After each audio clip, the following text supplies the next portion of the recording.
So last week, I was watching one of Alex Hormozi's videos instead of a paid program that I'm a part of. And he asked me one of the most powerful, yet humiliating questions I've ever been asked as a business owner. The reason it was so powerful is because everyone who's watching you, whether you're putting content on YouTube, on a podcast, or anywhere on social media, is actually constantly asking themselves this question, even if they don't know it. And you need to answer it for them up front, or they're just going to peace out. As a matter of fact, you're doing it right now to decide whether or not you should continue to listen and watch this video. I know, kind of crazy, right? Now, if you don't know who Alex Hormozi is, first off, why are you even clicking on this video? But in reality, he's a business genius. If you've seen any of his stuff on social media, you know he really knows what he's talking about. And if you're anything like me, you both love him and hate him. I mean, he's really great at what he does, but how he communicates really isn't for everyone. Have you ever watched that video or listened to that podcast and it just feels extremely painful? I find when this happens to me, there's usually two reasons. Number one is I needed to hear that thing the most. And also number two, I could have heard it in a less shameful way. Honestly, it's just the way that Alex communicates. And there's nothing right or wrong with that teaching style. It's just not really my jam. Which is why today I not only wanted to share that powerful question with you, but do so in a way that won't make you feel like you're shaming or guilting yourself into taking action.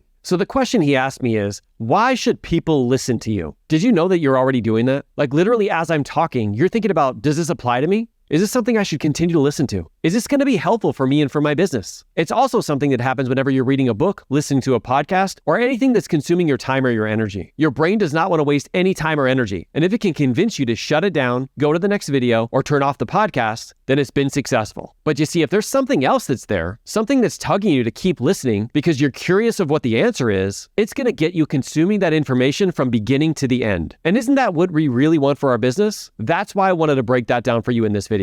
So Alex Hormozi has, I think, a 9-figure business right now. But the real question is, would I be listening to his advice if he didn't have that level of success? I mean, honestly, he does a reel about eating at Panda Express and it gets 1 million views. I just got to come out and tell you, if I did something like that, it would never be seen by anybody except for my mom. So how do you get good at answering this question up front? The way that Alex shared it was that he sees a lot of 18-year-old relationship coaches when in fact they've never been in a relationship in their life. And during the training, he actually called out in the room and said, many of them are in this room with me. Now, even though I do agree, you shouldn't be giving advice to people if you've never experienced that thing yourself. There are times you can still help them out anyway. As an example, let's talk about coaching. It gives you the ability of helping people because you understand how the subconscious mind works. You don't have to actually experience that specific situation before you can actually help someone. Now, getting back to Alex, here's the recipe he shared. Number one, do epic stuff. And by stuff, you know what I mean. Number two, talk about the epic stuff you did. And number three, rinse and repeat. Here's one caveat. If you haven't done any epic stuff, you shouldn't be talking about it. Now that might be great, but my question is, what happens if you haven't done epic stuff? Or you take this epic stuff idea to the nth degree? Well, then I guess you could never get started. And that's where I want to jump in because I don't think guilt or humiliation is helpful here. So I want to give you 2 ways to answer this question in advance. Number one is realize you have done epic stuff, even if it isn't to the level of other people. You've been able to achieve things and get to where you currently are. And remember, you don't have to help anybody get to some place you've never been to before. You just have to help enough people get to where you currently are, and that will take you to your next destination. Don't minimize what you've gone through, what you've struggled through, and what you've come out on the other side of. There are people out there right now who feel stuck, and they don't think there's any opportunity to change that. But your story will connect with them because they don't see themselves as Alex Hormozi. And as a matter of fact, he might actually turn them off from starting a business in the first place. That's why you need to realize that you have done epic stuff, and you just have to help enough people get to where you are. Now, number two, and this is going to bring a little bit of the push coach out, is you must force yourself to continue to do more epic stuff. Because as you do more, not only do you help people get to where you were, but you continue to build your influence, which helps you solve even more problems for the people that you really want to help. This means we stop living small. We stop sitting in the back of the room and we start saying yes to the bigger and scarier things that pop up. We have to be willing to face fear, rejection, and failure, knowing that's the only way we can actually do more epic stuff. I mean, isn't that what we're asking others to do? Now, you might get to this point and be wondering how coaching can play out in these type of situations, where maybe you don't actually have experience in that specific thing. Don't worry, I got you covered. Tap the screen to watch this next video. Teresa and I broke down the difference between coaching and mentoring and when each one is appropriate. And if you enjoy the way that I share the message here on the channel and don't like to be shamed, guilted, or humiliated into taking the right actions, definitely consider subscribing. And above all, keep leading from the front.